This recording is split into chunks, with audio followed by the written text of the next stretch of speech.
Hi Gemini, welcome to your January 2024 Astro Tarotscope with me, Raphael from Radiant Reality. It's an absolute pleasure to have you.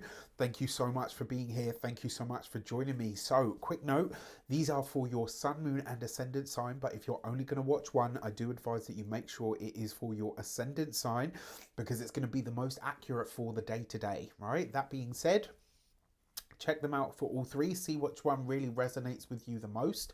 And if you would like to get your own Astro Tarotscope, you can do so on the link in the description box below. If you are new to my channel, I am using whole sign Western tropical astrology for those of you that must know, and for those of you that are continued subbies, you know Rafi loves you, and it's wonderful to have you. Let's get straight into it. So before we start, as always, I would like to bless my decks of cards with all forms of love, light, peace, prosperity and abundance, and I pray that the messages that come through are ultimately clear and concise. They help you on your path to your highest vibrational good. So I'm going to pop those to the side. Those will be for your lunations, and this will be for the bulk of your read. So the first transit that I want to look at on the 4th of January, Mars is going to move. In Mars, the planet of action, energy, passion, excitation, is moving into the sign of Capricorn, where Mars is exalted. Mars does good work in the sign of Capricorn because Capricorn gives the soldier, right? So Capricorn gives the soldier, Mars, a direction, right? It gives Mars its orders, right? And what does a soldier need in order to really fulfill its potential, fulfill their potential? It needs their marching orders, right? So meaning it can do good work here. Mars in the 8th house might make you more acutely aware of your fears, because the 8th house is fears, it's taxes, death, inheritance. It's also the 8th house is a crisis and a conflict house, so this might make you more aware of what you're afraid of, but it could also make you more proactive, Mars, about doing something about it. Mars being a malefic and a severing energy, you could be breaking ties with someone who's created a power struggle. You could also be releasing or removing some kind of fear in your life that's been crippling or been stopping you from moving on. If you have had any phobias that have really stopped you getting ahead or moving ahead in some way, because Mars moves your 6th and it also rules your 11th, your 11th house. Yeah, that's right. Sorry, I had a moment there. It rules your 10th and your 11th houses, right? So, sorry, your 6th and your 11th houses. And so if you've had something that's really stopped you from moving forward, that's like a fear or a phobia of some sort, Mars can really give you the power to make the actions that you need in order to overcome that. Mars rules your friendship and your daily grind, and also like enemies that you might have within that space, which means this could bring to the surface someone who isn't a very good friend, maybe show you or help you realize how like someone is actually more of a burden than you had realized. And it could also be that you're getting ready for change and transformation, and maybe you're starting to realize now what really does need to be removed in order for you to get ahead. So Mars coming into Capricorn, I think is going to be a welcome energy for all of us, because it's kind of, I'm calling Mars in Capricorn the get your shit together transit. Right, and if anything, we've needed that, right? So it will be interesting to see what shows up here. So for this, you have the Ace of Cups, beautiful. You've got the Strength card, love this, right? And you've got the Ace of Swords. So 2 8s can represent trickery, but 2 aces can represent trickery, but they can also represent a grand big beginning of some sort. Now you've got this with the Strength card. The Strength card is Leo ruled, and so therefore it has links to the heart space. You've got this with the Ace of Cups. This is about having the courage to go after something that you really desire. And the Ace of Swords is removing the fear that has been stopping you from getting it. So this very much mirrors the astrology. What I also find with this as well, the Strength card it shows up to remind you that you have the strength, you've got the courage, you've got the heart to go after something. And in this 8th house, this could be a joint venture of some kind of financial, aspect. It might have a lot to do with your you know, your own psychological makeup. Remember that eighth house is your psychology, right? It's the deepest recesses of your thoughts. It's your primal power and your personal power as well. So the fact that you've got Mars moving through here and you've got these two aces, this is a fresh start that reminds you of what your personal power is and how to take that personal power in hand. So I'm totally here for that. Now, as if that wasn't enough, on the 8th of the month, Mercury in your 7th house at this point is coming into a square with Neptune in your 10th house of career. This is some kind of challenging communication, right? So this is happening on the 8th of the month between your 7th house and your 10th house. 7th house, 7th house is other people, but it's contracts, connections of a one-to-one nature, your business contracts, your personal, professional, or platonic contacts, right? Your significant other in your relationship. Your 10th house is your career, the most public version of yourself, how you present to the world. So your ruling planet in Sagittarius, and Mercury doesn't necessarily do great work in Sag, I've got to say. So one of the things that you do need to be aware of is that is it's a thing, right?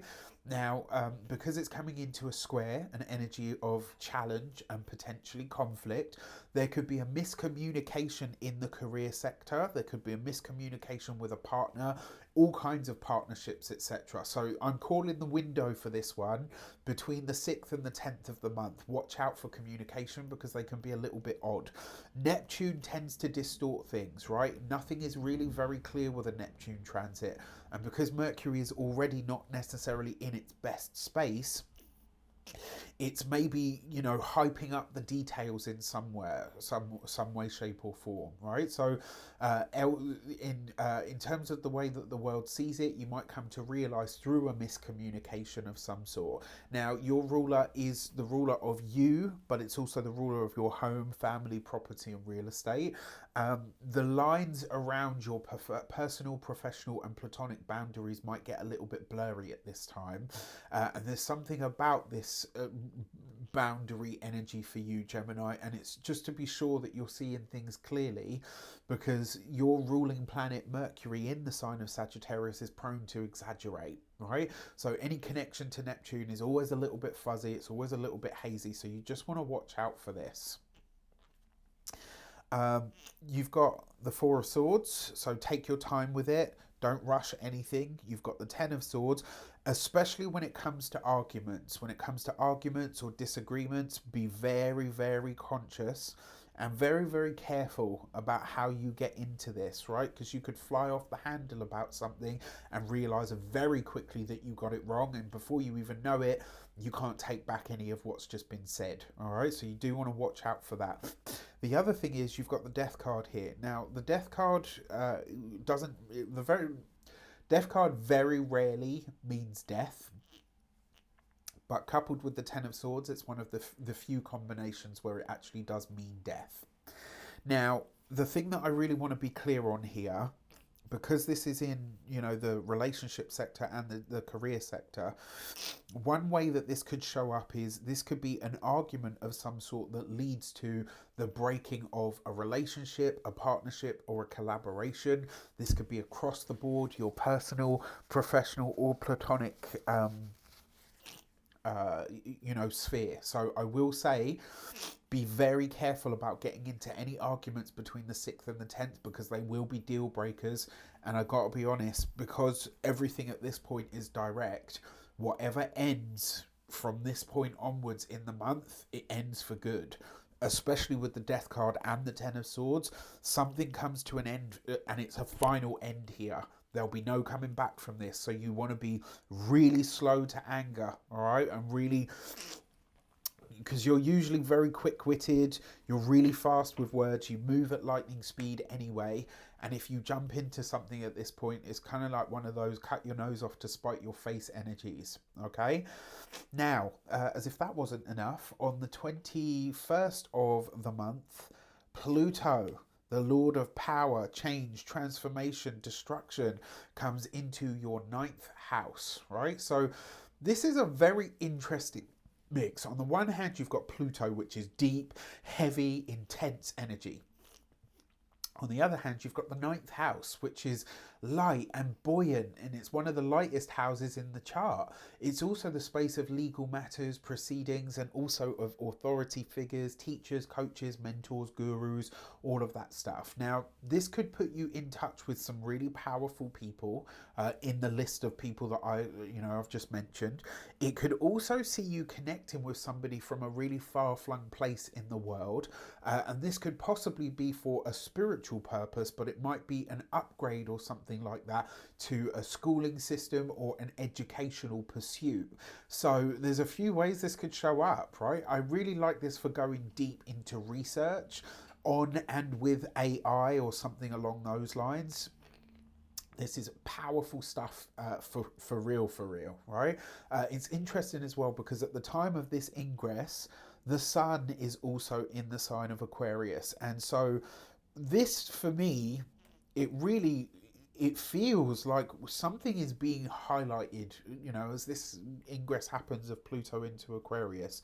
Something big is being highlighted for all of us, and for you it's happening in that ninth house. This is some kind of foreign or educational or higher authority sort of connection that comes in that kind of potentially changes your world in some way. And because the sun rules your third house of day-to-day communications, conversations, etc., where you really shine, this could be some kind of message that you put out into the world that just attracts everyone that you would want to work with, like bees to honey, right? So really interesting stuff.